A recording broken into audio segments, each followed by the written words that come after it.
તો હવે નજર કરીએ સુપરફાસ્ટ સમાચાર પર। સુરતમાં કંડારી ગુરુકુળના ઘનશ્યામ પ્રકાશ દાસજી સ્વામીનો વિરોધ સ્વામીના પોસ્ટર પર કાળી સાઈ લગાવવામાં આવી। કુંભ મેળા દરમિયાન માં ગંગાને પવિત્ર સ્વામીએ કરી હોવાની ટિપ્પણીને લઈને રોષ।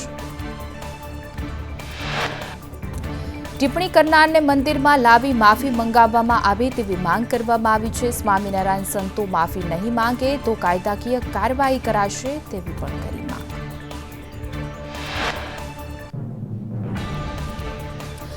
ગુજરાતી ફિલ્મના કલાકારો વિધાનસભા ગૃહમાં કામગીરી નિહાળવા પહોંચ્યા। 15 કલાકારોએ ગૃહની કામગીરી નિહાળી। नितिन कुमार, सिद्धार्थ रांदेरिया, मल्हार ठाकर, पूजा जोशी गृहમાં રહ્યા હાજર। ભવ્ય ગાંધી સહિતના કલાકારો ગૃહમાં હાજર રહ્યા।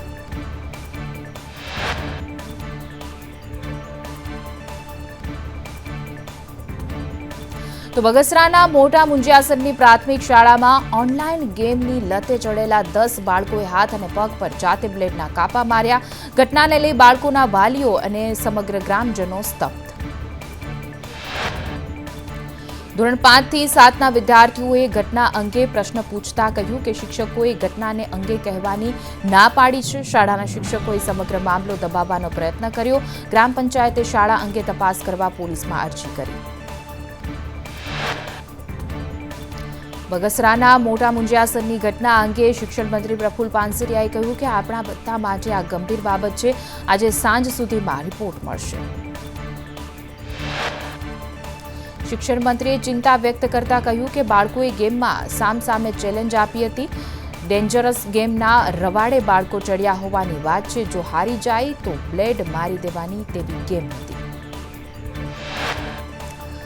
પ્રફુલ પાનસરિયાએ કહ્યું કે આ પ્રકારની ઘટના રોકવા ગહન ચિંતનની જરૂર છે। અમારી સરકાર આ અંગે પગલાં લેશે। ઘટનાએ એક કેસ સ્ટડી તરીકે લેવાશે। બગસરાના મોટા મુંજિયાસરની ઘટના અંગે ડીવાયએસપીએ પ્રાથમિક તપાસ અંગે કહ્યું કે 25 જેટલા બાળકોએ હાથ પર બ્લેડ મારી છે। બાળકોએ એકબીજા સાથે શરતમાં બ્લેડ મારી। ડીવાયએસપી જયદેવ ગઢવીએ કહ્યું કે બાળકો ડેર આપવા જેવી રમત રમી રહ્યા હતા। ઘટના સામે આવતા વાલીઓ સાથે શાળાએ બેઠક કરી હતી। બાળકોએ બ્લેડ પોતાના શાર્પનરમાંથી કાઢી। બગસરાની મોટા મુંજિયાસરની પ્રાથમિક શાળાના આચાર્યએ કહ્યું કે બાળકો એકબીજા વચ્ચે બ્લેડના કાપા મારવાની રમત રમતા હતા। બ્લેડથી કાપો મારે તો ₹10 આપતા હતા અને બ્લેડથી કાપો ન મારે તો ₹5 આપવાના। આચાર્યએ કહ્યું કે વર્ગખંડની અંદર કોઈ ઘટના નથી ઘટી। વિદ્યાર્થીઓએ જે પણ કર્યું તે બહાર જઈને કર્યું છે। આના સિવાય વિદ્યાર્થીઓ કશું બોલતા નથી। બગસરાના મોટા મુંજિયાસરની ઘટના મુદ્દે ડીઈઓનો ઢાક પીછોડવાનો પ્રયાસ। ડીઈઓ કિશોર મિયાણીએ કહ્યું કે બાળકોના હાથ પર સામાન્ય કાપા છે। કોઈ ગંભીર ઘટના નથી। નિષ્ઠુર જિલ્લા શિક્ષણ અધિકારીએ કહ્યું કે બાળકો આવું તો કરતા હોય છે। ગેમના ભાગરૂપે બાળકોએ કાપા માર્યા છે। શેવિંગ માટેની બ્લેડ નથી, શાર્પનરની બ્લેડ હતી। અમરેલીની શાળાની ઘટના પર કોંગ્રેસ એમએલએ કિરીટ પટેલનું નિવેદન। ઓનલાઈન ગેમની બાળકો પર માનસિક અસર થાય છે। અગાઉ વિદ્યાર્થીઓએ આત્મહત્યા પણ કરી છે। ઓનલાઈન ગેમ્સ પર પ્રતિબંધ મૂકવો જોઈએ। આ પ્રકારની ગેમ્સ સામાજિક રીતે મોટું દૂષણ છે। બગસરા મુંજિયાસરની વિદ્યાર્થીઓની ઘટનાને લઈને મનોવિજ્ઞાનના નિષ્ણાંતોએ કહ્યું કે મોબાઈલ વળગણ શહેરી વિદ્યાર્થીઓ પૂરતું મર્યાદિત નથી। બાળકો પર વાલીઓનો કંટ્રોલ હોવો જરૂરી છે। મુંજિયાસરની વિદ્યાર્થીઓની ઘટનાને લઈને મનોચિકિત્સક ડોક્ટર પ્રદ્યુમન ચૌધરીનું નિવેદન। નોન સુસાઇડ સેલ્ફ ઇન્જન્સ નામનો રોગ બાળકોમાં વધી રહ્યો છે। નોન સુસાઇડ સેલ્ફ ઇન્જરી માટે મોબાઈલ અને સોશિયલ મીડિયા જવાબદાર છે। પહેલા બાળકો સોશિયલ લાઈફ જીવતા હતા, હવે બાળકો સોશિયલ મીડિયામાં જીવે છે। માતા પિતા નોકરી પર હોય, બાળકોને સમય આપી શકતા નથી। બાળકોને ઘરે એકલા રાખી મોબાઈલ આપવો જોખમો સાબિત થાય છે। અમરેલીના મુંજિયાસરમાં સ્કૂલને બદનામ કરવાનું કાવતરું છે। પૂર્વ સરપંચ રમેશ સતાસિયાએ કહ્યું કે સ્કૂલના વિદ્યાર્થીઓએ હાથ પર કાપા માર્યા। નર્મદાના ભાજપ પ્રમુખ નીલ રાવે ચેતર વસાવા પર આકરા પ્રહાર કર્યા છે. ચેતર વસાવા આદિવાસી યુવાનોને ગેરમાર્ગે દોરે છે. ભાજપ રાષ્ટ્રવાદ અને દેશની વાત કરે છે. ગાંધીનગરમાં વ્યાયામ શિક્ષકોનો કાયમી કરવાની માંગને લઈને વિરોધ પ્રદર્શન. સમયસર પગાર ન મળતો હોવાની પણ રજૂઆત. મોટી સંખ્યામાં વ્યાયામ શિક્ષકોએ વિધાનસભા ગેટ એક તરફ કૂચ કરી. વિરોધનો લે ચુસ્ત પોલીસ બંદોબસ્ત. આંદોલનકારી 1100 આરોગ્ય કર્મચારીઓને ટર્મિનેટ કરાયા છે. રાજ્ય સરકારે 4000થી પણ વધુ કર્મચારીઓ સામે ચાર્જશીટ અને ખાતાકીય તપાસના આદેશ આપ્યા. ગાંધીનગર સ્વર્ણિમ સંકુલ ખાતે મુખ્યમંત્રી ભૂપેન્દ્ર પટેલની અધ્યક્ષતામાં કેબિનેટ બેઠક. ગૃહમાં રજૂ થનાર વિધેયક અને આરોગ્ય કર્મચારીઓની હડતાલ અંગે ચર્ચા. સીએમ ભૂપેન્દ્ર પટેલ રાજકોટમાં 565 કરોડના કામોનું ખાતમુહૂર્ત અને લોકાર્પણ કરશે. મવડીના ઇન્ડોર ગેમ્સ કોમ્પ્લેક્સનું લોકાર્પણ અને રૂડના કામનું ખાતમુહૂર્ત કરશે. ભાવનગરમાં કોંગ્રેસ આપશે અસામાજિક તત્વોની માહિતી. ભાવનગરના 13 વોર્ડના પ્રમુખોના નંબર જાહેર કરાશે. પોલીસની કાર્યવાહીમાં કોંગ્રેસના આગેવાનો કરશે મદદ.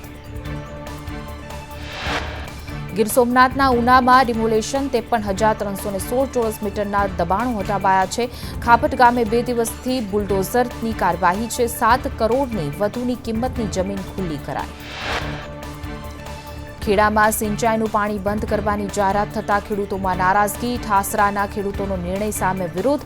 વિરોધને લઈ તંત્રએ 15 એપ્રિલ સુધી પાણી ચાલુ રાખવા બાંહેધરી આપી.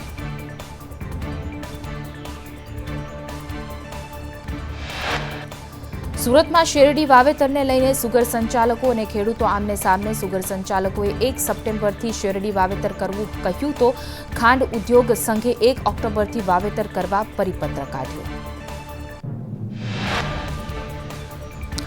બનાસકાંઠાની બનાસ નદીમાં ગેરકાયદે ખોદકામ પર દરોડા. રેતી ચોરી કરતા 1 મશીન અને 12 ડમ્પર જપ્ત કરવામાં આવ્યા છે. ભૂસ્તર વિભાગે 4.50 કરોડનો મુદ્દામાલ જપ્ત કર્યો.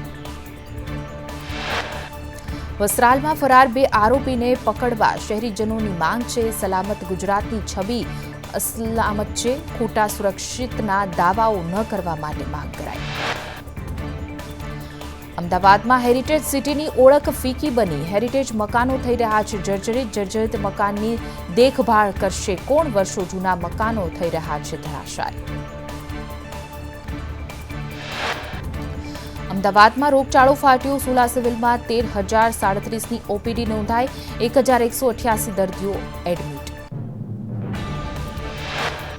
ડેન્ગ્યુના 2 પોઝિટિવ દર્દી દાખલ છે. ઝાડા ઉલટીના 40 દર્દી નોંધાયા છે. સ્વાઇન ફ્લૂના શંકાસ્પદ 100 દર્દીઓના રિપોર્ટ કરાયા.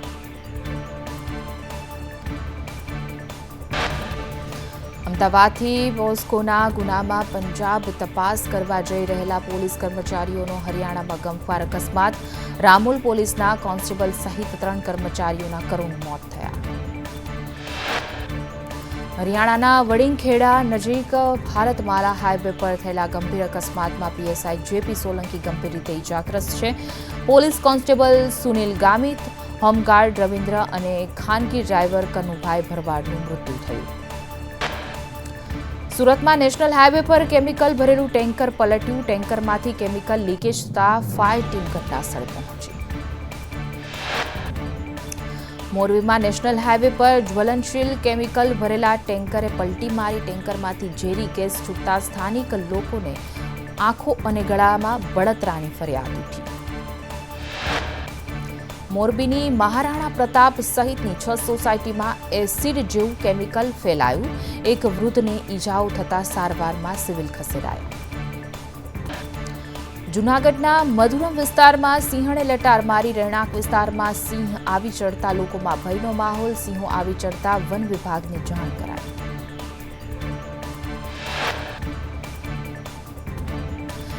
જેસરમાં ગૌવંશ સાથે સૃષ્ટિ વિરુદ્ધનું કૃત્ય કેસમાં સુનાવણી. આરોપી હનીફ સૈયદને જેસર કોર્ટે 3 વર્ષની કેદ અને 10,000નો દંડ. વડોદરા હિટ એન્ડ રનના આરોપીને હોસ્પિટલ લવાયો છે. આરોપીને જડબાની સર્જરી કરવી પડે તેવી સ્થિતિ. અકસ્માત બાદ માર મારતા રક્ષિતની ઈજા થઈ હતી. સુરતમાં કહેવાતા સમાજ સેવક નીકળ્યો હની ટ્રેપ. ફાયર ફરાર પ્રવીણ ભાલાળા સામે વધુ એક ફરિયાદ નોંધાઈ છે. કરોડોના સાયબર ફ્રોડમાં વોન્ટેડ છે પ્રવીણ ભાલાળા. વેપારીને હની ટ્રેપમાં ફસાવી 14 લાખ ખંખેર્યા હતા. કાર લોન માટે કોલ કરી યુવતીએ વેપારીને ફસાવ્યો હતો. ફોટા વિડીયો મોકલી ફરવા જવાની ઓફર આપી હતી. યુવતી વેપારી હિતેશ બોરડને હોટેલમાં લઈ ગઈ હતી. બાદમાં દુષ્કર્મની ફરિયાદના કોલ શરૂ થયા હતા.